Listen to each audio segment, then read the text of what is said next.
So today we're going to take a look at the stock market because the stock market is having a absolutely fantastic day. In fact, the whole week has been pretty good for the stock market as it is up 2.89%. Not a bad week at all, but as you can see today, up another 1.5%. That is actually going to mean the S&P 500 heads for its longest winning streak in 20 years. Now, I think personally for me, there's two lessons this week that I've seen that I'm going to share with you guys, and hopefully they are useful lessons to help you. I was actually planning on doing the UK stocks I'm buying May 2025 edition. I can't believe we're already in May. That's crazy. Nearly halfway through the year already. But I was going to do the May edition, but that video takes me like 6-7 hours to put together. And I just haven't had the time today. Work has been a bit crazy, and I've not had the time to sit down and make it. So hopefully over the weekend, especially with being a bank holiday weekend, 3-day weekend, let's go. Hopefully with having a longer weekend and me not having work on Monday, that'll give me a little bit more time to maybe put it together over the weekend, and I will have that for you. If over the weekend you do want some more videos to watch from me, I have just dropped on the Patreon an earnings review of InMode and Mobico. If you join through the Patreon, links in the description. £6 a month, or you can pay yearly, which is a little bit cheaper. I think it works out as like £60 for the full year. You can join the Discord. There's members on the Discord to talk about stocks, including me, and also the exclusive videos on there. I think I've already posted 2 exclusive videos this week on there already, and probably by the end of this week there'll probably be a good 4 or 5 videos on there, one of them being the review of InMode and Mobico's earnings, and there's plenty more earnings that I'm going to do as the week goes on. But getting on to today's video, which is obviously talking about the stock market and some big lessons that have been learned this week. The S&P is having a massive rally at the moment, 20 winning days. Look at that heat map from the S&P 500. It's very green out there. Let's just look past the app. I'm going to have to actually edit that out on the thumbnail because it'll look a bit strange having that a big chunk of red. Apart from Apple, it's down 3.7% after reported earnings. The rest of it is looking pretty green out there, which is quite good to see. And yeah, absolute mega week from the S&P 500. Now, the first thing I'm going to point out here is that this is very important when you look at the context. Who would thought that the S&P 500 would be on a 20-day winning streak right now? When you look at the current market out there, everything seems very negative out there. Everyone talks about the tariffs, and it just got a little bit boring, hasn't it, hearing all the tariffs all the time being talked about. And there's all that fear and all that negativity and that negative recession, the US economic data that's coming out, and everything seems a little bit negative, but yet the stock market just continues to rally. And it feels like that maybe the S&P 500 should actually not be performing as well as actually what it is right now. That's what it certainly feels like a little bit, isn't it? It should probably not be doing as well as what it should be. And I'm not here today to say that it should be doing as well as what it is or it shouldn't be. What I want to once again clearly remind people is that this is why you stay invested. This is why you're a long-term investor. I've seen so many people get worried about this tariff situation and the US economic data. I know my good Russian friend over there has been posting more fear-mongering videos on YouTube in the last couple of days, more than he has ever done.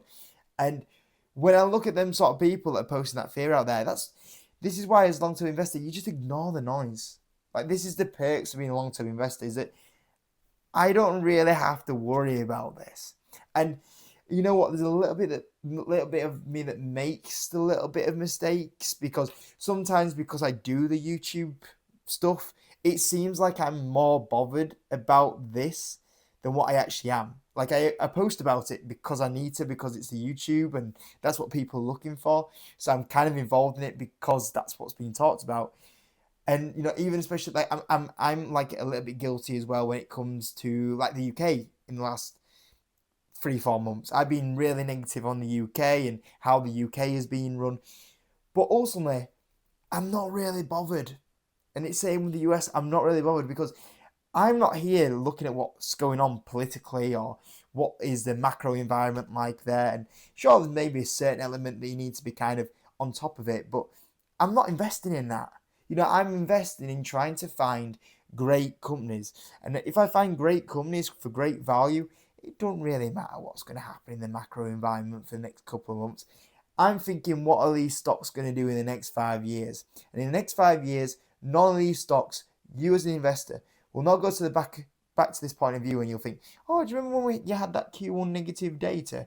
Or do you remember that tariff situation? Or do you remember, from a UK point of view, do you remember when the NI got increased? It probably won't really matter if you're buying great businesses for the long term. That's the benefits, is that you get to ignore all the noise. Just stare at your financials. And if you got caught up in this and you were like getting a bit, fearful, you sold out your stocks, you're a bit panicking, you missed the rally. And that's why you got to stay invested. And in fact, whenever there is fear out there, you just got to think, okay, there's a bit of fear out there, but I'm investing for long term. And then you get the rewards for getting the great companies that get pulled down because of this sort of situation.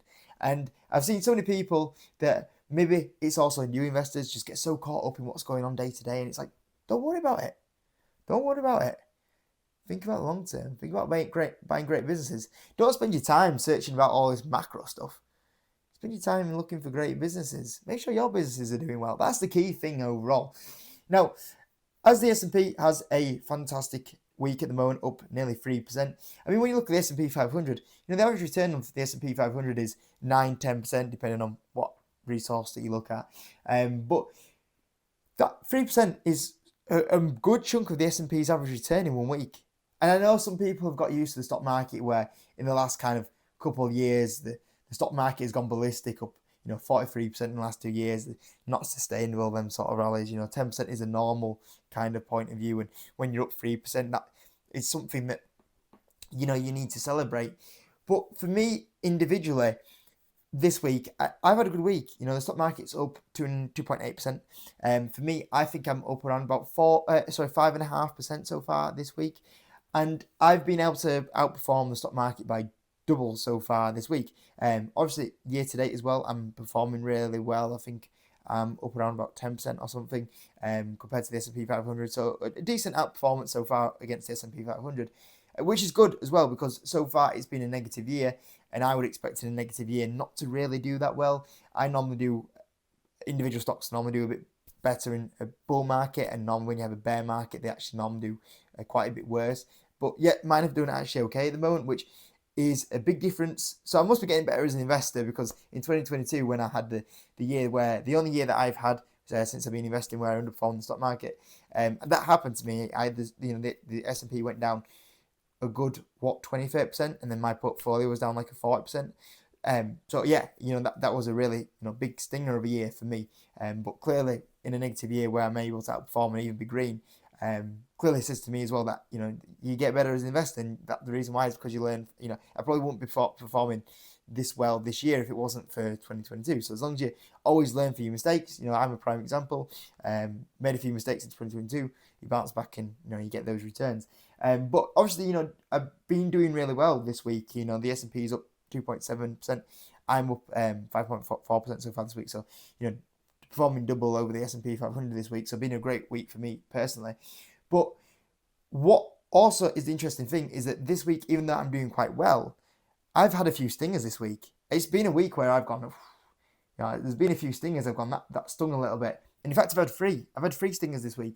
I had Mobico that came out and dropped 45% on me. Actually, that was last week, to be fair. So just stay with me with the point. But that was a bit of a stinger. And then we had Evolution. Evolution is down about 17% this week, so that was a little bit of a stinger.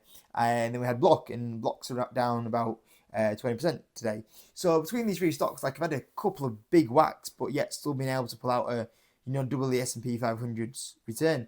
And the reason why that's also happened is like Hims and Hers is up 31% this week, which is obviously my largest position. That obviously massively helps.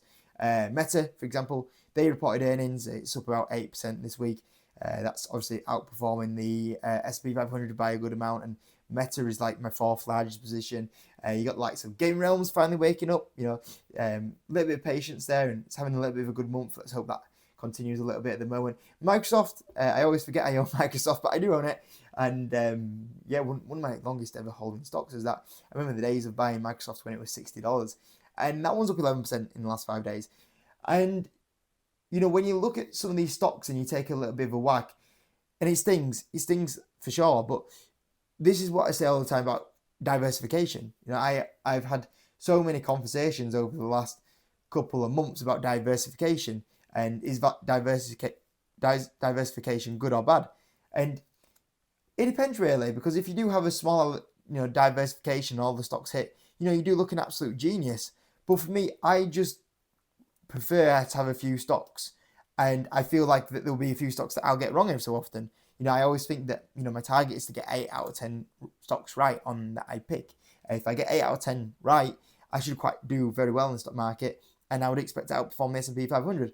And this is a case here, for example, this week, where I've had some stocks that have done some absolute stinkers this week, but yet I've still been able to pull out a decent return. And the reason why I've been able to pull out some decent returns this week is because of the diversification. I've had those other stocks that have gone up a fair amount this week that cover some of the stinkers. And that's what I like about diversification. That's why, in my opinion, diversification is so key.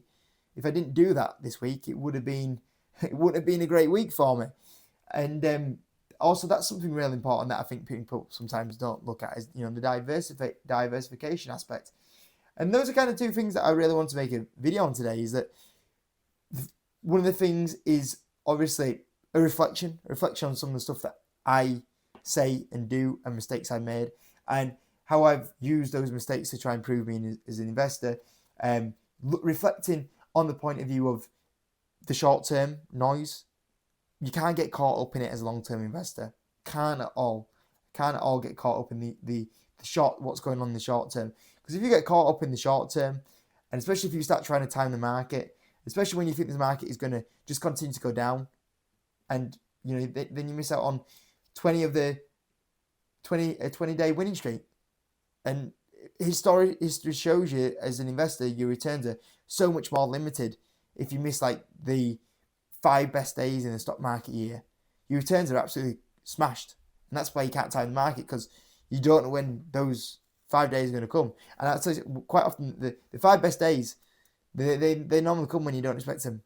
That's the thing. That's the thing with the 5 best days. And I'll tell you something as well on top of that. The 5 worst days normally come when you don't expect it.